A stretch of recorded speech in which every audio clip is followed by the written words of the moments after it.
Яркие разноцветные брызги красок, цветные пятна растворяются и появляется цветочек с зеленым, голубым, розовым и оранжевыми лепестками. Этот цветок – символ 2022 года, объявленным годом детей. Карагандинский областной музей изобразительного искусства представляет проект с тифлокомментариями. Опять брызги красок, радужный цветок, воздушные шары и смеющиеся волшебные асики перебегают экран. Это переходная заставка от кадра к кадру. Теперь поверхность стола, на котором лежат краски, карандаши, кисточка и детский рисунок с изображением цветочка и человечка с шариком в руке. Вдруг прилетает белый лист бумаги. Катится простой карандаш. Он непростой, волшебный, встает и начинает быстро черкать по бумаге. Карандашные линии превращаются в черное пятно. И, о чудо! Это уже не пятно, а нарисованный казахский мальчик с барашками и радио в руках. На голове его шапка малахай. Мальчик оживает, весело смеется и убегает. Лист переворачивается, карандаш опять быстро и весело черкает линии. И появляется девочка в платье с оборками и жилетке на белой яблоках лошадки. В руках у нее тоже радио, на голове тюбетейка с перьями. Оживший мальчик с барашками и девочка на лошадке возвращаются и играют, скачут друг другу навстречу по бумажному листу. Все переливается волшебным сиянием. В итоге они занимают свое положенное место на листе, замирают и становятся нарисованными персонажами. Между ними возникает надпись названия проекта «Детские забавы». Автор Айгуль Амарова. Снова брызги красок, воздушные шарики, смеющиеся асики пробегают, сменяя кадр. Выпуск номер 3. Иллюстрация к рассказу Марии Кукозовой «Ала Бузау» или «Пестрый теленок». Художница Фатима Малдабаева.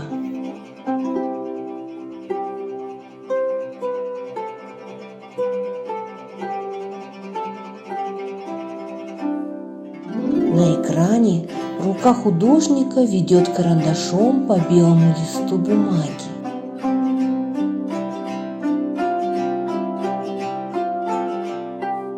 Из карандашных линий складывается очертание сельского дома с яблочными деревьями неподалеку. А это ведь только небольшой фрагмент нашей иллюстрации.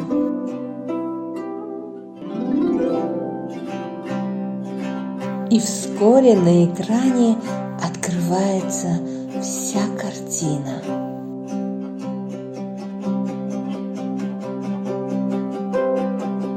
Эта картина является последней иллюстрацией, завершающей рассказ «Ала Бузау» с историей о мальчике Иркыне, который с утра убежал на речку купаться и рыбачить с друзьями и забыл наставление бабушки следить за теленком.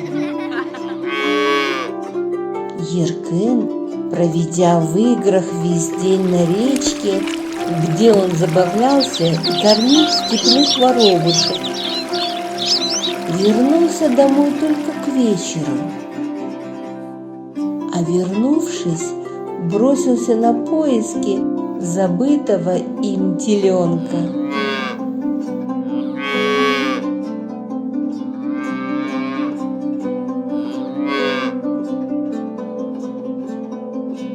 Рамка картины, как и у предыдущих иллюстраций, выполнена пером и тушью самой художницы.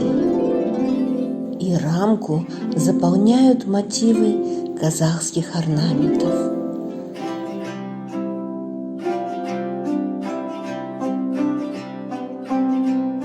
Но на этой рамке справа выделяется боковая деталь, выполненная не в виде узора. Эта деталь напоминает дверную навесную петлю, что по-казахски означает «топса». Благодаря этой детали «топса» рамка превращается в дверной деревянный открытый проем, искусно украшенный мастером резьбой по дереву. И создается впечатление, будто дверь распахнута настежь, и через этот проем открывается на картине удивительный и радостный мир детства, нарисованный художницей. Мир героя рассказа Алапузау, мальчика Еркына, живущего в ауле.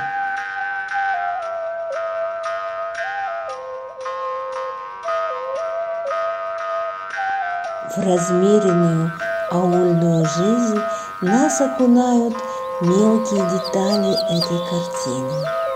Например, лежащее колесо у порога, на которое запрыгнул маленький кузнечик. А сверху на дверном проеме вбиты деревянные колышки, с которых свисает аркан. Именно на этот аркан привязывают теленка. А ниже аркана подвешен на такой же деревянный колышек небольшой кожаный мешок, по-казахски коржан, с которого падают вниз капли. Должно быть, в нем сушится творог, сузбе, из которого потом сделают вкусный соленый курт, любимое лакомство аульных ребятишек.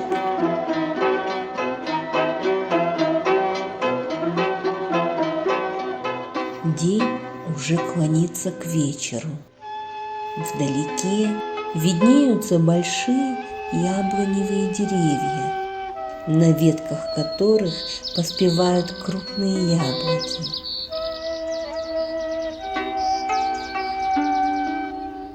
С пастбища уже вернулась корова и стоит возле небольшого низкого саманного домика.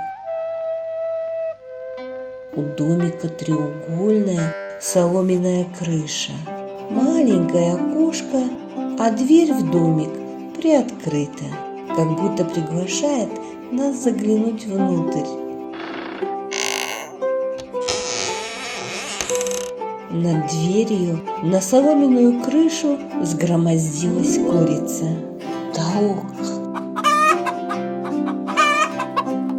А перед домом вдоль проселочной дороги чинно шагают, переваливаясь сбоку на бок, возвращаясь домой, домашние гуси.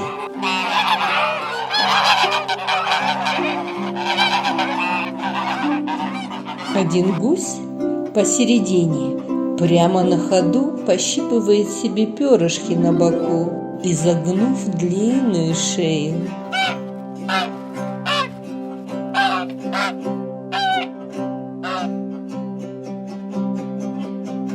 А впереди неторопливо вышагивает вожак. Этот гусь, или по-казахски кас, высоко задрал вверх голову к небу и гордо возглавляет всю важную, возвращающуюся домой гусиную процессию.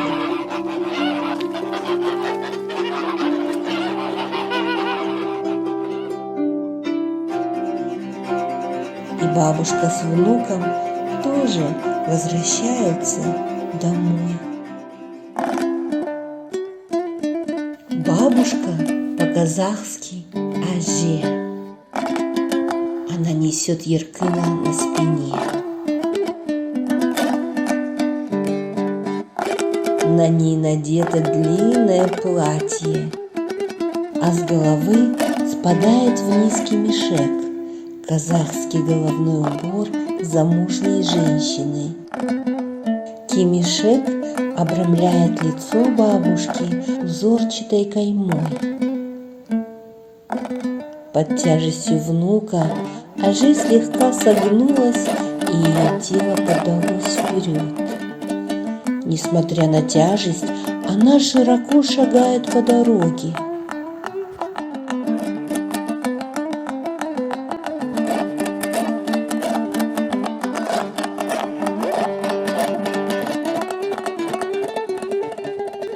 На ее ногах надеты казахские кожаные калоши, кебыс. А же высокая, сильная и крепкая. Она завела руки за спину и поддерживает ими своего внука. Аже слегка улыбается и с нежностью посматривает из-за плеча на Еркына. А он прижался к ее теплой спине, чувствуя защиту и заботу, и в такт ее мерных шагов уже стал засыпать. Пожелаем же Еркыну приятных и сладких снов неповторимого детства.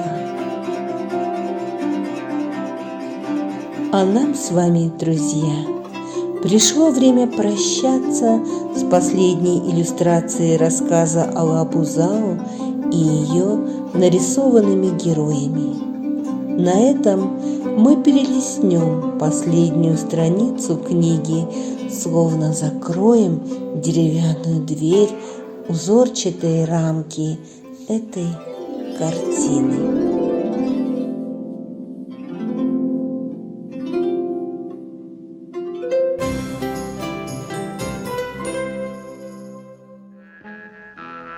Видеомонтаж, анимация, а также текст подготовила и читала Айгуль Амарова.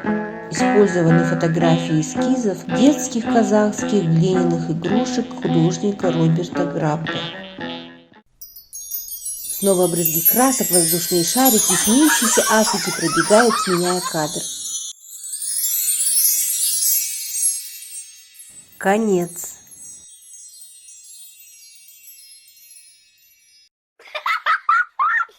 Детские забавы не прощаются с вами. До новых встреч!